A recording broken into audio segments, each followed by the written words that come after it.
Bonjour, réfléchissez et devenez riche. Faut bien l'écouter celui-là. C'est un livre de développement personnel et financier, écrit par Napoléon Hill, publié pour la première fois en 1937.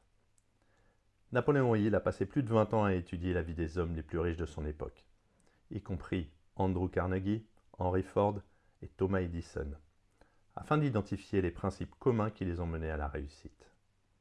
Le livre est basé sur l'idée que la pensée et la foi en soi sont les clés de la richesse, et du succès. D'après lui, il y a 13 principes fondamentaux. On peut se les appliquer à soi-même d'ailleurs. Le désir. Le point de départ de toute réussite est un désir brûlant et obsessionnel de réaliser quelque chose de spécifique. Il souligne l'importance de transformer un simple souhait en une véritable obsession pour réussir. La foi. La foi, selon Hill, est la visualisation et la croyance dans la réalisation du désir. Il soutient que la foi est un état d'esprit que l'on peut cultiver par l'autosuggestion. La répétition de pensées positives et affirmatives peut transformer le désir en réalité. L'autosuggestion. C'est un outil pour influencer l'inconscient. Il recommande de se répéter régulièrement des affirmations positives pour renforcer la foi et influencer le subconscient vers l'action.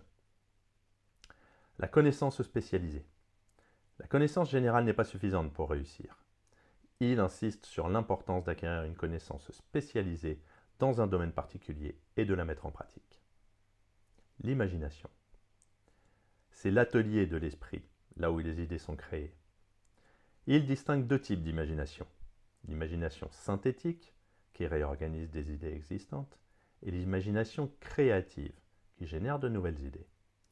Il encourage à utiliser l'imagination pour planifier et atteindre ses objectifs. La planification organisée. Avoir un plan bien défini est essentiel pour transformer le désir en action. Il recommande de former une équipe de conseillers, ou un cercle de maîtrise comme il l'appelle, pour élaborer et affiner ce plan. La décision.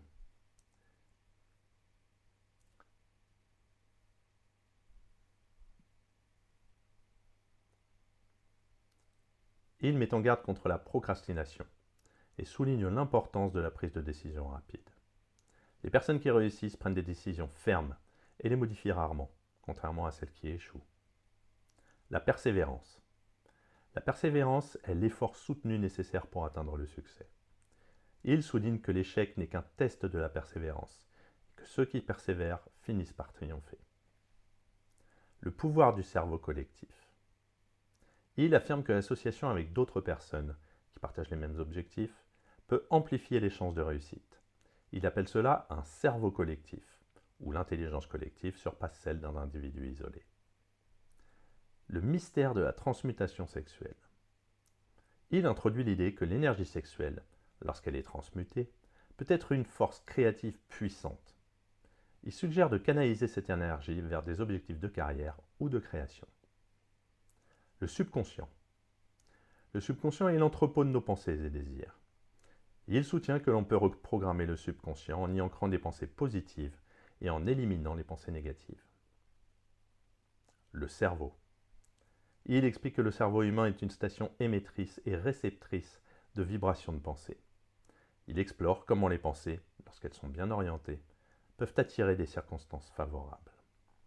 Et enfin, le sixième sens. Le sixième sens est décrit comme la partie de l'esprit qui nous met en contact avec l'intelligence infinie ou la source de la sagesse.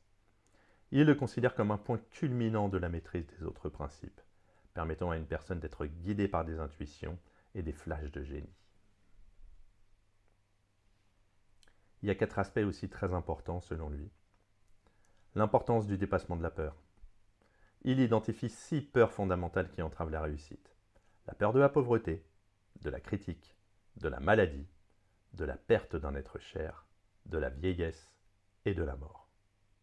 Il souligne l'importance de les reconnaître et de surmonter ces peurs pour atteindre la réussite. Les clés de la réussite financière. Il insiste sur le fait que la richesse ne se limite pas à l'argent, mais inclut également la santé, les relations harmonieuses, la paix d'esprit et la satisfaction spirituelle.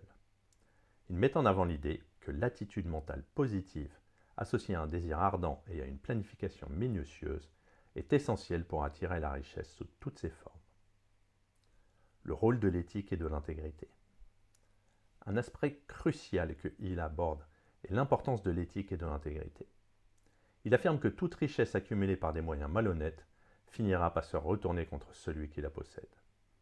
Pour Hill, la vraie réussite est fondée sur des principes moraux solides.